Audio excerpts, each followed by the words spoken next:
नमस्कार बांधवांनो. तर 1 ऑगस्टला मराठा योद्धा मनोज जरांगे पाटील यांचा वाढदिवस होता. तर त्या ठिकाणी मला म्हणजे अगोदर 1 ऑगस्ट होता हे मला माहित होतं की जरांगे पाटलांचा वाढदिवस आहे. त्या ठिकाणी मला असं वाटलं की आता जे मागच्या गेल्या महिन्यात पाहिलं तर जेव्हा अगोदर सर्वजणांचे दररोज जरांगे पाटलांचे स्टेटस असायचे, पण ह्या मागच्या महिन्यामध्ये म्हणजे थोडंफार म्हणजे स्टेटसचं प्रमाण हे कमी झालं होतं. तर त्या ठिकाणी मला वाटलं 1 ऑगस्टला आता जरा जरांगे पाटलांच्या वाढदिवसाला स्टेटस मला वाटायचं बरेच जण ठेवायचे नाहीत. कारण आता बऱ्याच जणांचा असा विषय असतो की लोक म्हणजे जनता आपला समाज समाजातील बरेच लोक हे मतलबी बनलेले आहेत.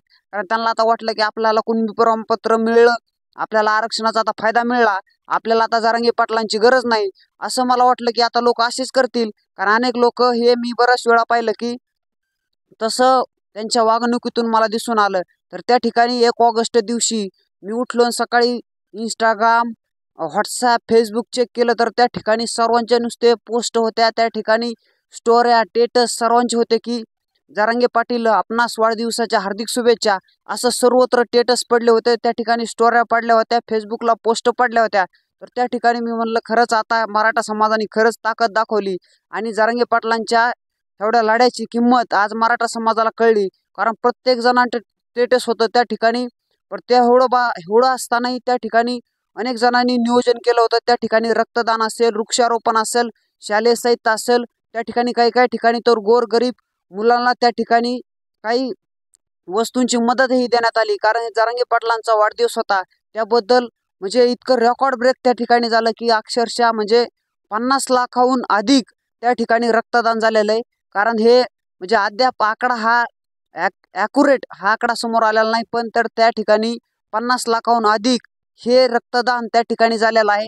कारण इथून मागं त्या ठिकाणी अ, प्रत्येक ठिकाणी काही काही ठिकाणी म्हणजे आरोग्य केंद्रातून लोक यायचे की शाळेमध्ये असतील, मोठमोठ्या विद्यालयामध्ये त्या ठिकाणी येऊन म्हणायचे की रक्तदान करा असं म्हणायचे. पण ह्या वेळेस स्वतःहून लोक त्या ठिकाणी रक्तदानाला जात होते. तर काही काही लोक मी म्हणलं तुम्हाला एक जणाला म्हणजे विचारलं की मित्राला की तुला रक्तदान करायचंय का? तो म्हणला तू तर कधी केलंय का नाही म्हणलं रक्तदान? तो म्हणला नाही केलं. मला पण आज आपल्याला रक्तदान करायचंय म्हणला, काही का असाना पण आपल्याला रक्तदान करायचंय. कारण आपल्यासाठी एवढं जीवदा जीव द्यायला तयार हे जरांगे पाटील तयार आहेत. पण आपण रक्तदान नुसतं आपलं रक्त सुद्धा द्यायला आपण तयार का नकोयत?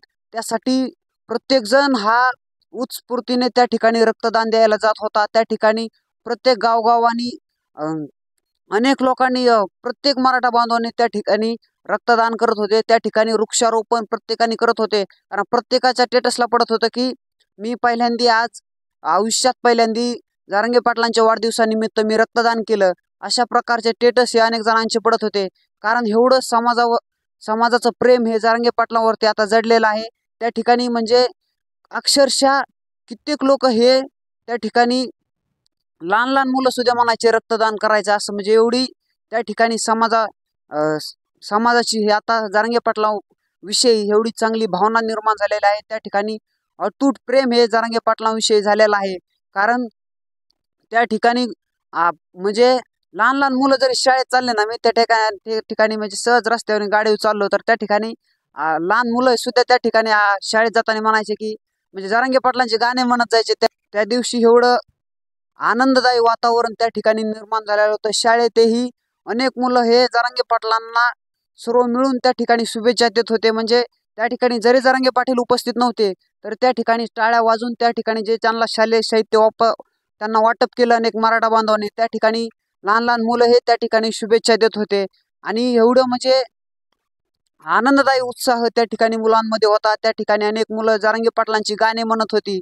म्हणजे खरं तर आपण पाहिलं तर म्हणजे ज्या व्यक्तीकडं कोणताही पद नसतानाही, कोणतंही त्या ठिकाणी पैसा नसतानाही, त्या ठिकाणी कोणती मालमत्ता नसतानाही त्या ठिकाणी सामान्य शेतकऱ्याच्या कुटुंबातील मुलाला आज एवढं मोठं म्हणजे बांधवांनी त्या ठिकाणी डोक्यावर घेतलेलं आहे. आणि त्या ठिकाणी अनेक त्या ठिकाणी आज म्हणजे महाराष्ट्रभर ओळख निर्माण असून त्यांच्या वाढदिवसानिमित्त जर हे होऊन लोक एवढं जर रक्तदान करत असतील तर म्हणजे खरंच हे रेकॉर्ड ब्रेक आहे. त्या ठिकाणी कोणता नेता जरी असला तरी त्या ठिकाणी एवढं रक्तदान होत नाही. तेवढं रेकॉर्ड ब्रेक हे जरांगे पाटलांच्या वाढदिवसानिमित्त त्या ठिकाणी झालेलं आहे. आणि त्या ठिकाणी म्हणजे आता तुम्ही मला बरेच जण असं म्हणत असताल की तू एवढ्या मोठ्या मोठमोठ्या बाता मारतो, तू म्हणतो, पण तू रक्तदान केलं का असं अनेक जण म्हणत असतील. पण त्या ठिकाणी मी रक्तदान केलं नाही.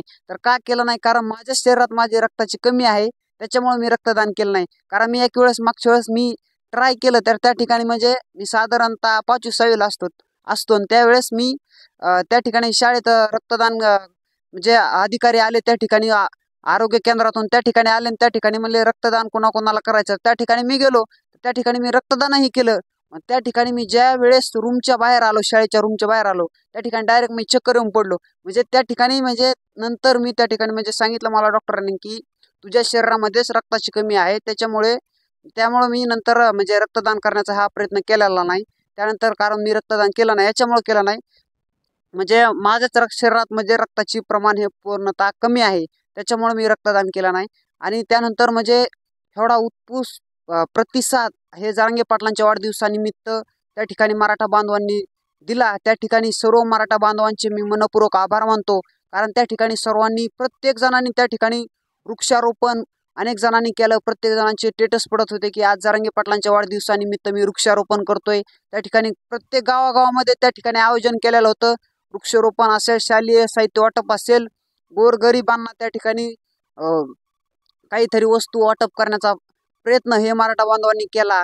त्या सर्व मराठा बांधवांचे मी मनपूर्वक आभार मानतो. आणि त्या ठिकाणी अशीच साथ तुम्ही जरांगे पाटलांना राहू द्या, हे सर्व मराठा बांधवांना मी विनंती करतो. आणि आई तुळजाभवानी ह्या ठिकाणी जरांगे पाटलांना उदंड आयुष्य देवो. आणि जे काय माझं वैयक्तिक स्वतःचं सुद्धा आयुष्य हे माझं जरांगे पाटलांना लाभो, हे मी त्या ठिकाणी ईश्वरचरणी प्रार्थना करतो. मराठा समाज हे जरांगे पाटलांची साथ सोडणार नाही. त्या ठिकाणी मराठे हे 100% जरांगे पाटलांच्या पाठीशी खंबीरपणे उभा राहतील, अशी मी प्रार्थना त्या ठिकाणी आई तुळजाभवानीच्या मी चरणी करतो. आणि इथंच थांबतो. जय हिंद, जय महाराष्ट्र. एक मराठा, लाख मराठा.